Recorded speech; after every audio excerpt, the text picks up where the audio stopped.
go again. Yeah, yeah. Cool. Nice. All up in my face. Oh, yeah. Star Wrestling, wow. You know what, now I think about it? Oh, that's an old clock, you can hear it.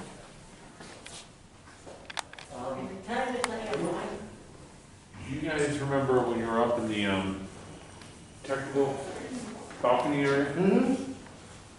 You ever seen those light bulbs? Yeah. It almost looks like the shape of these.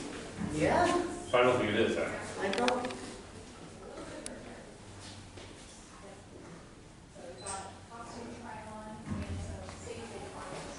Joseph Coat from Minico. Remember that one?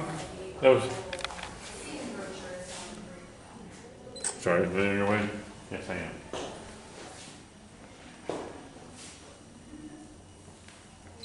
The Wizard of Oz. Do you remember hearing about that one?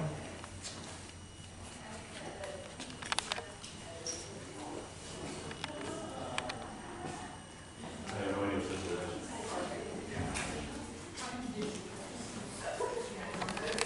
So this was the Technicolor green room.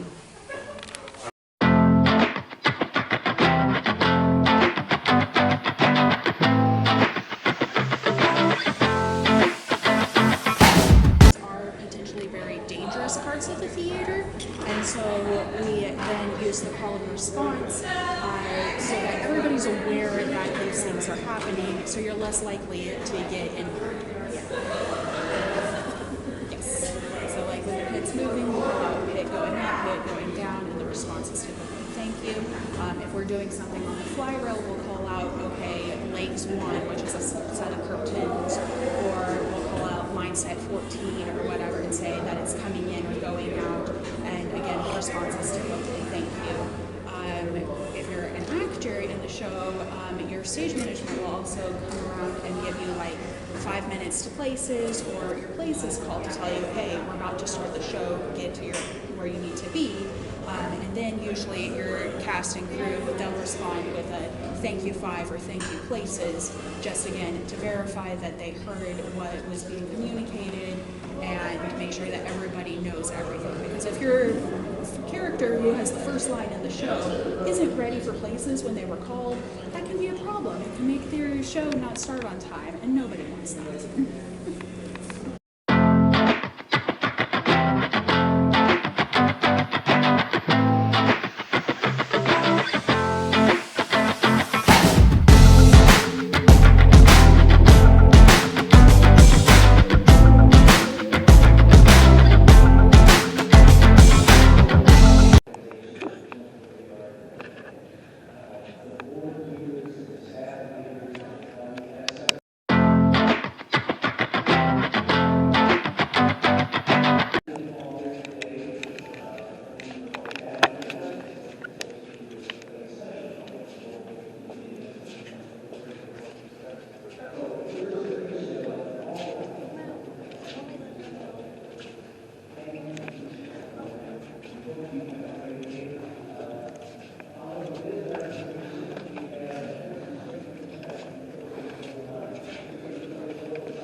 If I can get everyone to stay on that side, I would greatly appreciate it.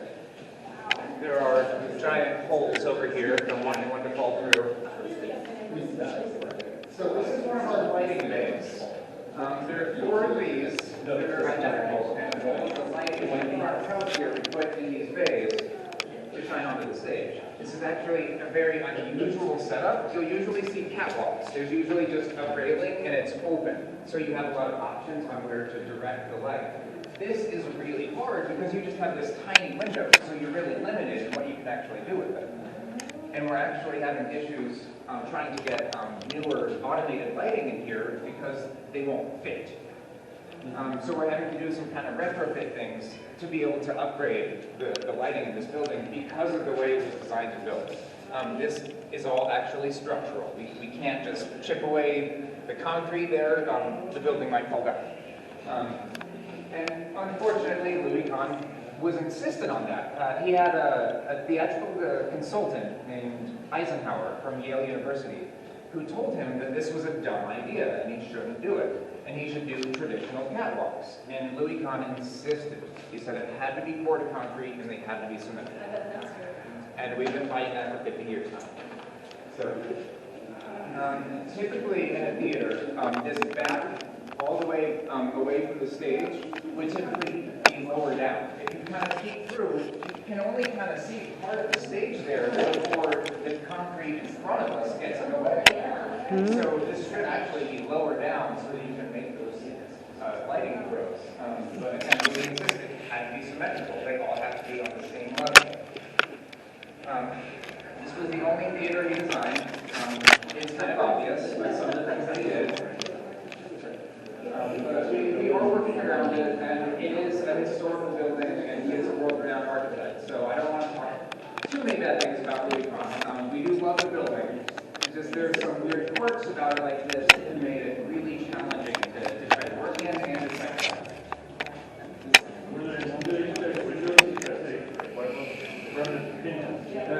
So out in this hallway, there's actually a bunch of metal doors all stacked up. These all actually used to have doors on them that would close when they weren't in use. And that was for audio purposes. You notice it's really echoey in here.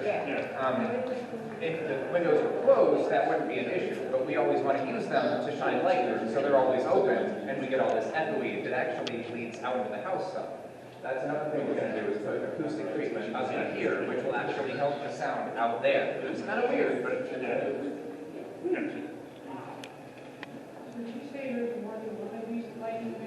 there are 4 identical. The other 3 are that way in front of us over the auditorium.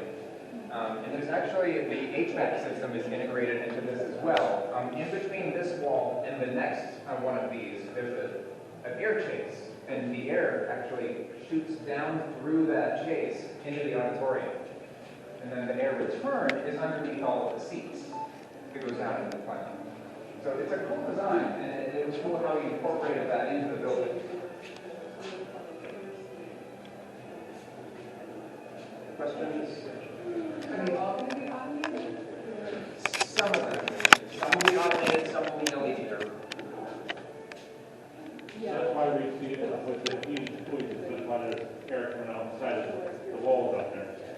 Yeah, that was another unusual thing he did with the HVAC, was along the sides of the walls and the lobby. Actually, like a designated historic site? It is a designated historical building, yes. We have to get permission, so to speak, to make modifications to the building. Some of the things we're doing are not permanent, and that's how we get away with it, is it's something that can be removed, so it's not a permanent change to the building. Yes, it's a historic building, and we have to be very careful for that. Got it for the bar too. Last Sunday before it. No more questions?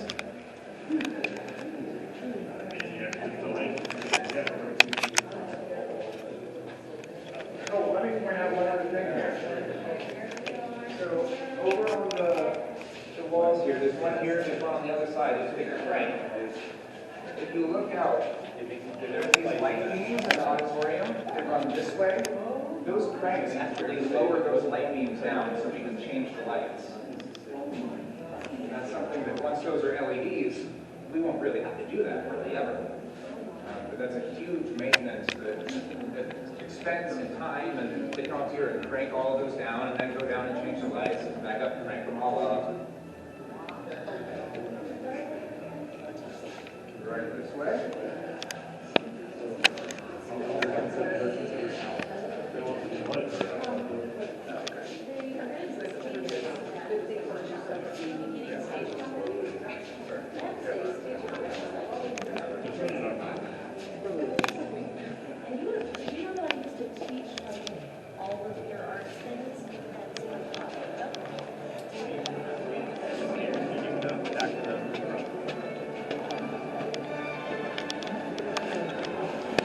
All good there, sir?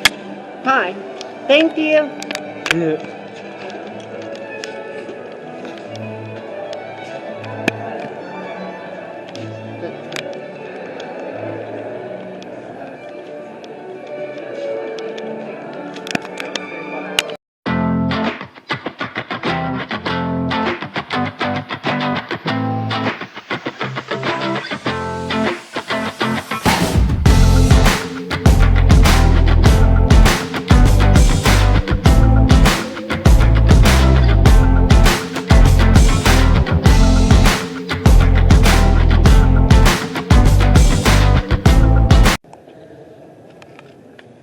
Up.